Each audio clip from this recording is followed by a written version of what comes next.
নমস্কার, educational zone চ্যানেলে সবাইকে স্বাগত জানাই। আজকে আমরা যে প্রশ্নটি নিয়ে আলোচনা করব সেই প্রশ্নটি হচ্ছে ইউনিভার্সিটি এডুকেশন কমিশন বা বিশ্ববিদ্যালয় শিক্ষা কমিশন বা রাধাকৃষ্ণন কমিশনে আমরা শিক্ষার মাধ্যম ও পরীক্ষা ব্যবস্থা সম্পর্কে যেসব সুপারিশগুলো পেয়েছিলাম তার বর্ণনা দাও বা আলোচনা করো। এই প্রশ্নটি নিয়ে আমরা আজকে আলোচনা করব।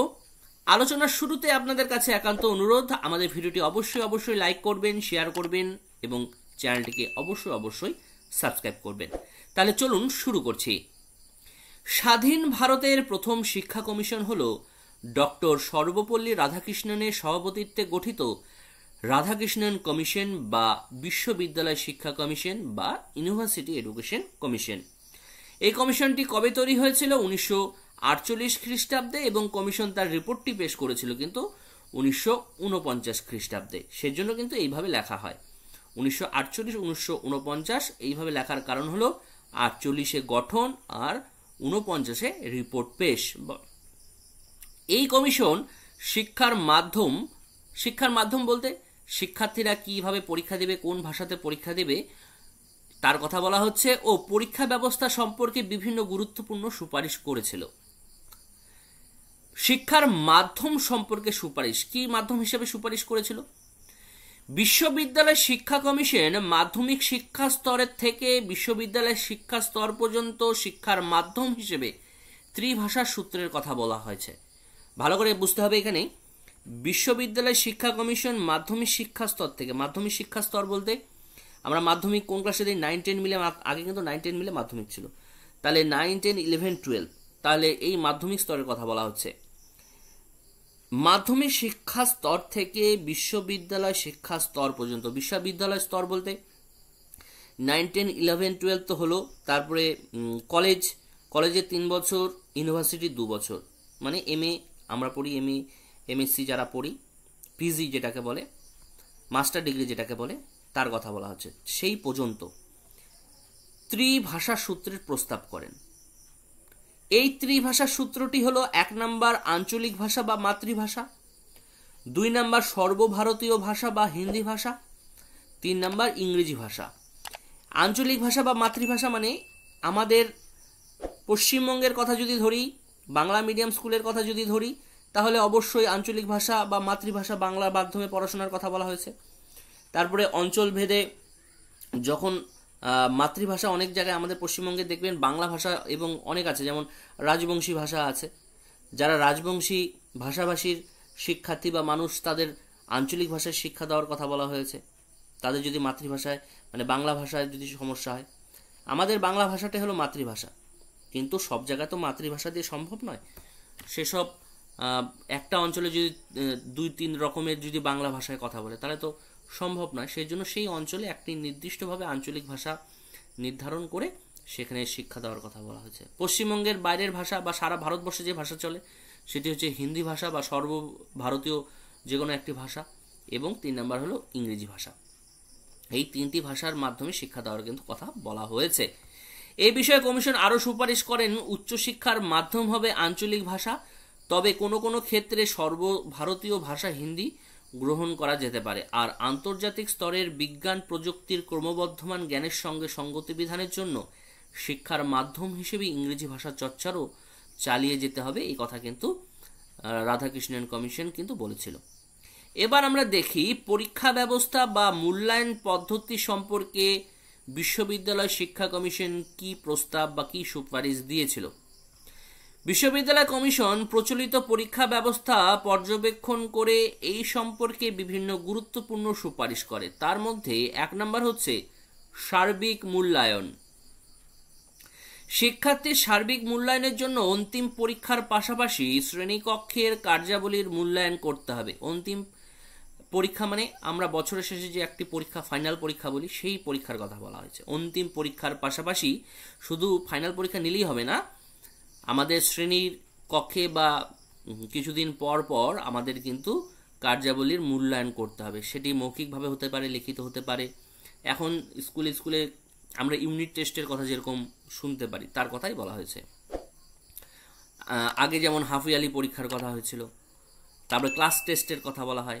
এই বিভিন্নভাবে কিন্তু আমরা পরীক্ষা নেব সময়ের সঙ্গে সঙ্গে, শুধুমাত্র অন্তিম পরীক্ষা বা বছরের শেষে পরীক্ষা নেব তারা অপেক্ষায় থাকলে হবে না।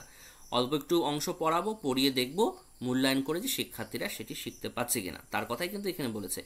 এক্ষেত্রে মোট নম্বরের 1/3 আবার বলছি, এক্ষেত্রে মোট নম্বরের 1/3 কার্যাবলীর জন্য আর 2/3 অন্তিম মূল্যায়নের জন্য নির্দিষ্ট করতে হবে। তার মানে ইউনিট টেস্ট বা ক্লাসের পরীক্ষা বা সময় সঙ্গে সঙ্গে যে পরীক্ষাগুলো নেব সেই পরীক্ষায় স্টুডেন্টরা যে নাম্বার পাবে সেগুলোও কিন্তু আমাদের 1/3 মানে 1/3 অংশ কিন্তু আমাদের কি করতে হবে, এবং 2/3 অংশ কি অন্তিম মূল্যায়নের সঙ্গে কিন্তু যোগ করে সার্বিক একটি মূল্যায়ন করতে হবে। মানে সব পরীক্ষার নাম্বার গড়ে যোগ করব। 2 নাম্বার অন্তর্বর্তীকালীন পরীক্ষা। শিক্ষাবর্ষের শেষে শুধু পরীক্ষা গ্রহণ না করে নির্দিষ্ট সময় অন্তর পরীক্ষা গ্রহণের ব্যবস্থা রাখতে হবে, যেটা বলছিলাম। 3 নাম্বার পাস নম্বর। শিক্ষার্থীদের 3টি বিভাগের পাস নম্বরের ব্যবস্থা থাকবে। এক্ষেত্রে প্রথম বিভাগের জন্য 70% পাস করতে লাগবে, দ্বিতীয় বিভাগের জন্য 55% এবং তৃতীয় বিভাগের জন্য 40% নম্বর পেতে হবে। এখন যেটা হলো 60% পেলে হলো প্রথম বিভাগ, আর 50% পর্যন্ত হচ্ছে দ্বিতীয় বিভাগ, তারপরে নিচে হলে 40% পর্যন্ত যত সম্ভব তৃতীয় বিভাগ। উপরের দুটো একটু চেঞ্জ হয়েছে। 4 নম্বর মৌখিক পরীক্ষা গ্রহণ। পেশাগত ও ডিগ্রি প্রদানের ক্ষেত্রে মৌখিক পরীক্ষার ব্যবস্থা রাখতে হবে। 5 নম্বর বস্তুধর্মী প্রশ্ন। পরীক্ষার প্রশ্নপত্র রচনাধর্মী না করে বস্তুধর্মী করতে হবে। 6 নম্বর গ্রেস মার্ক দেওয়ার রীতি ত্যাগ করতে হবে। গ্রেস মার্ক দেওয়া যাবে না। 7 নম্বর পরীক্ষক নির্বাচন। কোনো বিষয়ে পরীক্ষক হতে গেলে শিক্ষককে ওই বিষয়ে কমপক্ষে 5 বছরের শিক্ষাদানের অভিজ্ঞতা থাকতে হবে। 8 নম্বর অভিজ্ঞা প্রস্তুতির কাজ কেন্দ্রীয় শিক্ষা মন্ত্রণালয়ের পৃষ্ঠপোষকতায় শুরু করতে হবে। 9 নম্বর কমিশন সরকারি চাকরির ক্ষেত্রে পৃথক পরীক্ষা ব্যবস্থা গ্রহণের সুপারিশ করে।